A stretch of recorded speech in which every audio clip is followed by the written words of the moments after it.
9.5 సంవత్సరాలు ఒక్కటంటే ఒక్క రోజు కూడా కర్ఫ్యూ పెట్టాల్సిన అవసరం లేకుండా ఒక్కటంటే ఒక్కటి కూడా మరి గూండాగర్దీ కానీ చిల్లర రౌడీ షీటర్లు వాళ్ళ దురాగతాలు కానీ ఇట్లాంటివి ఏవి కూడా లేకుండా 9.5-10 ఏళ్ల పాటు ప్రశాంతమైన వాతావరణంలో హైదరాబాద్ మహానగరం మరి కేసీఆర్ గారి నాయకత్వంలో ముందుకు పోయింది. అభివృద్ధి బాటలో భారతదేశానికి ఆదర్శంగా నిలబడ్డ విషయం కూడా మీకు తెలుసు.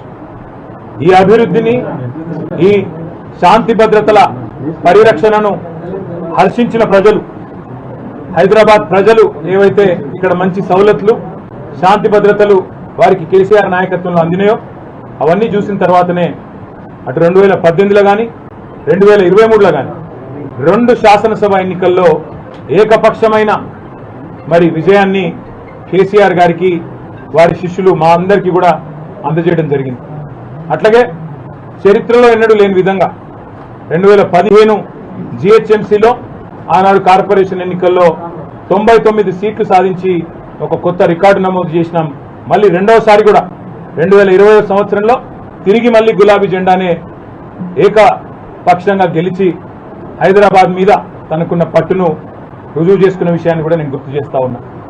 కానీ హైదరాబాద్లో ఒక్క సీటు రాలేదనే కోపంతో హైదరాబాద్ ప్రజల మీద పగబట్టి మరి ఇక్కడ ఉండే నాయకులను ఇక్కడ ఉండే మా సోదరులను రెచ్చగొట్టి అవసరమైతే శాంతి భద్రతల సమస్య సృష్టించైనా సరే ఈసారి గూండాగర్దీతోని చిల్లర రాజకీయంతోని గెలవాలనే ప్రయత్నం కాంగ్రెస్ పార్టీ చేస్తున్నట్టుగా కనబడతా ఉన్నది. నిజంగానే నిన్న మొన్న ఎవరు అంటే నేను నమ్మలేదు. హైదరాబాద్లో పిచ్చి కుక్కలు పెరిగిపోయినాయి, కానీ ముఖ్యంగా మల్కాజ్గిరిలో పిచ్చి కుక్కలు బాగా పెరిగినట్టున్నాయి.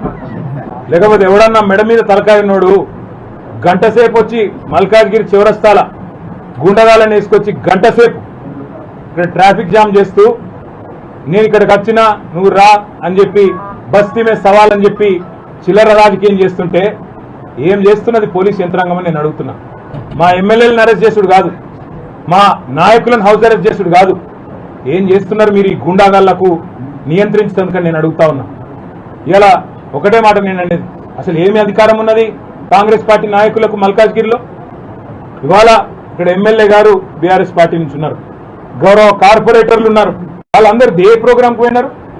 దేవుడికి గుళ్లకు చెక్కులు ఇచ్చే కార్యక్రమానికి పోతే అది కూడా కావాల్సుకొని మీ అడ్డాల పెట్టుకొని ఆడ వీరికి పందలైన మీ అనుచరులను పెట్టి గుండగాలను పెట్టి మా వాళ్ళ మీద దాడి చేయించి ఏం చేయదలుచుకున్నారని నేను అడుగుతా ఉన్న కాంగ్రెస్ పార్టీ నాయకులను, ఈ చిల్లర గుండగాలను.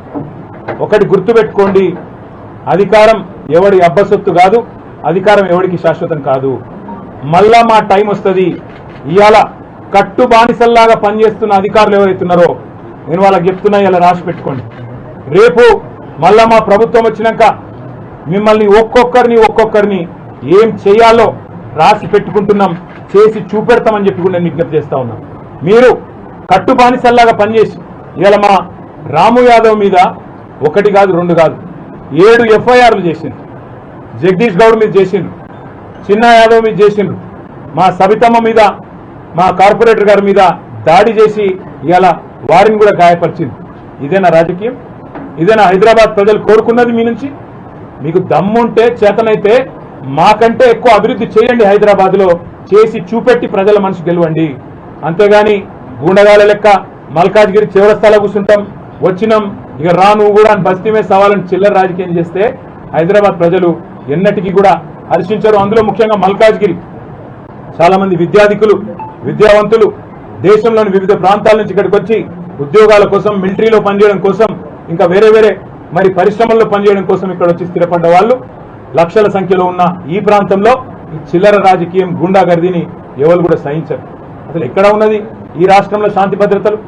ఇక్కడ ఉండే ఒక ఎక్స్ఎమ్మెల్యే డైరెక్ట్ గా పోయి సిద్దిపేటలో మా మాజీ మంత్రి హరీష్ రావు గారి క్యాంపు కార్యాలయం మీద దాడి చేసి అక్కడ ఉండే బోర్డులు ధ్వంసం చేసి హరీష్ రావును పెట్రోల్ పోసి తగలబెడతా అని చెప్పి బహిరంగంగా కెమెరాల ముందు మాట్లాడితే కేసులు పెట్టలేని సన్నాసులు, పిరికి పందలు ఈ రాష్ట్ర పోలీసులు.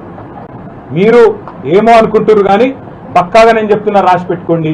ఇవాళ శశిధర్ గౌడ్ అనే ఒక పిల్లగాడు రీట్వీట్ కొడితే ఆయన మీద కేసు పెట్టిండ్రు.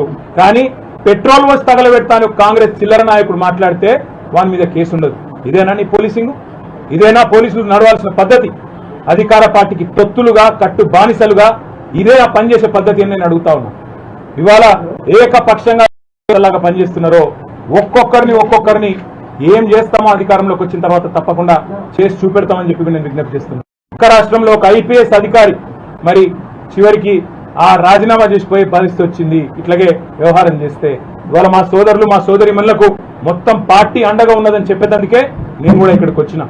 ఏ ఒక్కరి మీద ఒక చేయి పడ్డా, ఏ ఒక్కరి మీద దాడి జరిగినా మొత్తం రాష్ట్ర పార్టీ మొత్తం వస్తుంది. మరి మేము కూడా వదిలిపెట్టాం. ఆ తర్వాత జరిగే పరిణామాలకు ఈ రాష్ట్ర డీజీపీ, రాష్ట్ర ముఖ్యమంత్రి, రాష్ట్ర హోంమంత్రిగా ఉన్న వ్యక్తే బాధ్యత వహించాలని చెప్పి నేను హెచ్చరిస్తా ఉన్నా.